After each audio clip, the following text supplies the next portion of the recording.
Last week we released Kempi's 4-3-3 here on sortitoutsi, and today it's time for Kempi's 4-1-2-1-2 V2.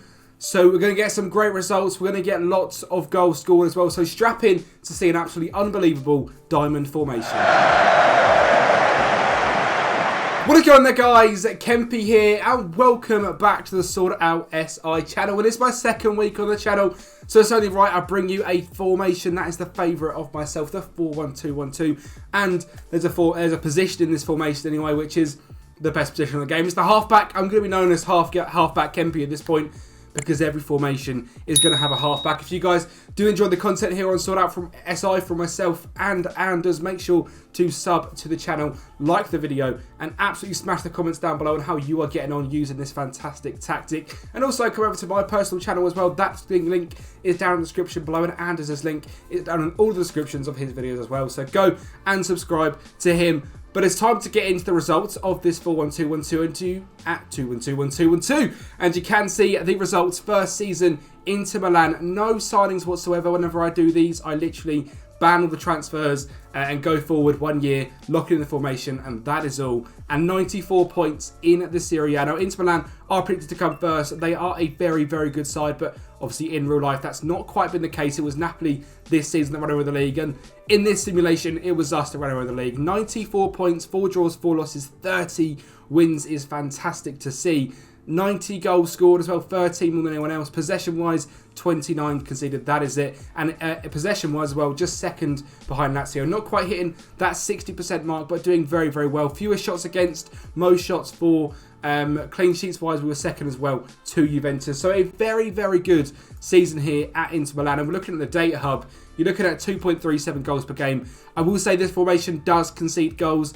I will stress it again later on in the video because I know a lot of people skip these results, but it is going to be used for the best teams, not the best teams in the league, but for top half sides. I'll be trying to make this tactic work with a slower half side in the rebuild on Thursday. But for this video, I've used pretty much top sides all over the place to show you guys this tactic can do. I mean, a lot of you are probably 10, 15 years into your saves, and you might be Bromley in the Premier League, dominating the Champions League. So this tactic is going to be very good for you. And we look at the squad as well. We look at the goal score. We've got Lautaro Martinez, 32 goals and 5 assists. And Romelu Lukaku playing as that complete forward on support this time around, 26 goals and 11 assists. I do like to use a few different formations to the regular. I don't really like to use advanced forwards or too many, I don't know, inverted wingers on both sides. I like to try and trigger it a little bit and make a nice tiki-taka style of play. And 12 goals, 7 assists from Henrik Mkhitaryan, 9 goals, 11 assists from Nico Barella as well. Dzeko, who played, did okay. And the assist-wise, their left-back, Federico Di Marco, 22 assists, and this guy is fantastic at this wing-back on-attack role. I mean, you look at his stats, he's got 16 corners, 17 crossing, great dribbling, 16 free kick taking, 17 long shots, 16 determination, great work rate. He runs down the ball with the left whenever possible as well. So as a wing-back on attack, when there's no one else on this left-hand side, that's exactly what you need to do. Lukaku getting 11 assists as well up front is very impressive. And Dumfries, even though it's a slightly slanted formation, still doing very well in that right-back role, getting 7 assists. And that is just with Inter Milan. We also tested with Standard Liège. And again, Standard Liège are actually a more mid-table club. Massive name, and they're the team I actually manage over on Twitch. But predicted to come 7th. We were at 10th, sorry. So, you know, even better. I believe there's 16 teams in the league, 18 teams in the league. So predicted to come mid-table, and we absolutely smashed the league yet again. 34 games, 25 wins, 1 draw, 8 losses, 41 goal difference, and 76 points. And you're not anywhere on the top goal scorers list, but average rating-wise, Stipe Perica, 19 goals and 10 assists for our striker is very, very good to see. Very high up on the assists as well, and on the player of the matches. And in terms of the team overview, we scored the most goals by 17. 17. Viewers considered we weren't there. Like I say, this is a team that predicted mid-table, so we did end up conceding quite a lot of goals because it's a very attacking formation. Possession-wise, we were second, 58% again. Fewer shots against, we were down in 6th, but most shots for was ourselves on 651, 100 more shots than anyone else. So we are creating a lot of opportunities, and pass percentage-wise, we were quite good as well. Data Hub, 2.17 goals per game. You can see here the conceded 1.23, a little bit fewer than the average, but I don't know how many times I'm going to say it, but do not use this if you are scrapping at the bottom of the league. This might not be the formation for you. So just keep that in mind. But Very good results here at Stanley Age. Goals coming from Perica and Edmund, the two strikers. Some great results from the centre attacking midfielder as well, and an absolute throwback name from the Norwich days, I believe it is, with Philip Zinkernagel. It is not Norwich, it's Watford and Forest. I'm sure he played for Norwich. I must be tripping. Alexander Buxa as well, 11 goals off the bench. So some very good results. Even Steven Anzate getting 8 assists. And again, showing the left back, Jakob Barrett-Larsen, 14 assists. So very good results from him. And again, the right back, slightly lopsided the formation, but 8 assists and a goal for him. And then the top team, the team we need to test with, because you need to see how good this formation can be. And 3.61 goals per game, conceding just 0.53 is fantastic from PSG. And we're looking at the goals. I mean, Mbappe obviously loves this formation. 27 assists and 50 goals. 77 goal contributions. And Messi not far behind with 63. It's a bit of a shame to see how the downfall of PSG is happening. But, I mean, even Neymar, 37 goals, 22 assists. I mean, the 3 star men, the formation is very much an arrowhead of the front three. And you can see how well they did do. I mean, Carlos Soler as a midfielder, 20 goals, 10 assists. You've got Nuno Mendes coming in with 17 assists. You've got Verratti with 17 assists. Vitinha and Soler both with 10. I mean, assists from absolutely everywhere. And even Hakimi,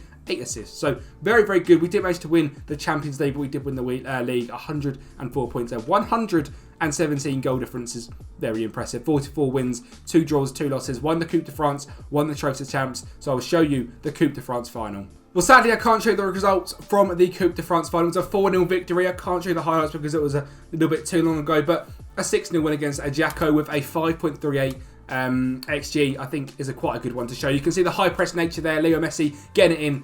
A little cheapy sweat to Mbappe, who seemed to chip that one, even though it was just 5 yards out. But that is 1-0. And again, you can see a very fast counter-attacking play. Neymar running through the middle. He's going to set through Mbappe in behind, and he's going to finish it into the back of the net again. It was a 10 rating for Mbappe. I think it was a 9.8 for Nuno Mendes. So I'm sure we're about to see Nuno Mendes down this left-hand side, cause some absolute chaos. A ball into Mbappe, back into Mendes, across to Carlos Soler, and the midfielder getting very high into the box and scoring the goal there. Kempi bringing it down the left-hand side, again by Nuno Mendes. Babian on the ball, back to Nuno Mendes. Is he going to beat his man? He is. He's going to get a ball in. I mean, Mbappe is literally the best striker on the game, so of course he's going to score lots of goals. Soler to Mbappe, beats his man, drags it back as well. That's fantastic, playing the ball across, and Verratti, the little... Oh, it's Hugo Ekitike. I was going to say Verratti, the 5'6" man scoring the header. But again, Verratti, the Mezzala, getting very high up the pitch, doing very well to break into the box, gets the ball across, and Hugo Ekitike finds that little bit of space and puts the ball into the back of the net. And that is this system here. When he's played to that complete forward on support, he just operates in a little bit of a pocket. And I think we'll go through that in just 1 second. I just want to have a quick check and just see, did we dominate all these stats?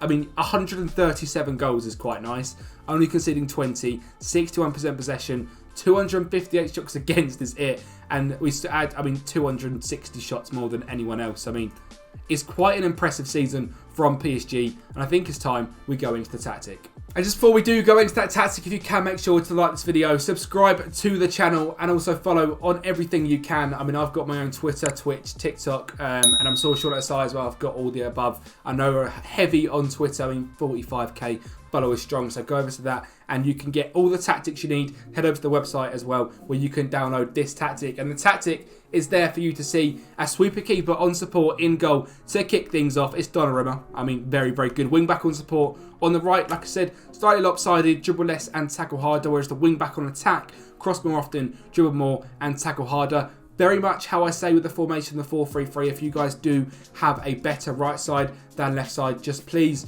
swap it over. Make your right back the wing back on attack and your left back the wing back on support. Your 2 ball playing defenders, again, both on stay wide. The half back on defend, my favourite position on the whole entire game, because he drops in and basically makes a free. And then you have the 2 wing backs. So it's beautiful. I love it. Take fewer risks on him. A DLP on support on the left. The playmaker, more direct passes, run wide with the ball, stay wider and tackle harder. So he is also going to help occupy these spaces with the left back. A Mezzala on attack on the right, dribble more and tackle harder. An attacking midfielder on attack in the cam role. Take more risks, roam from position and tackle harder. A complete forward on support with no further instructions. An advanced forward on attack, dribble more, I clipped off it, shoot more often and tackle harder. Mentality is set to positive. I mean, if you guys want to go even more attacking, head it to attacking. And I've also got a secondary formation as well, which is Kempi's 4-1-2-1-2, which is very slightly different. It just drops it slightly deeper in the cam roll. The left mid doesn't quite get out as far as well, and it's a pressing forward rather than the complete forward, and there's a few differences there as well. If you want to see a full breakdown of that, I'll make sure to chuck a link just above and you can go over and watch that video on my channel as well. It's shorter passing, pass into space, play out of defence, low crosses, run at the defence, be more expressive, overlap left and slightly higher tempo. That overlap left, again, switch that to the right if you've got a stronger right-handed side. In transition, take short kicks, distribute to the centre backs, counter and counter press, and distribute as quick as possible as well. As a high press system, it's a standard defensive line. On this one, a massive difference I did do is trap them inside. The pressing trap, I think, is quite an underused thing. I used it on a video I used on my own channel last week where I actually trapped them outside. Actually, no, that's to come this week, this Friday, so keep an eye out for that. I'm really ahead on simming, so that's where I've got that from. But press and trap outside or inside, both are very good, so make sure you do use them. On this one, it is trapping them inside because we're using a very narrow system. It's get stuck in, prevent the short goal distribution, and trigger the press much more often. I think it's safe to say the results of this tactic were fantastic, and I'll be using a smaller team and one from the Premier League. So get your guesses in down below, guys. Who are we going to rebuild in on Thursday? Make sure to subscribe to my channel and subscribe to Sold Out SI, and we'll speak to you next time.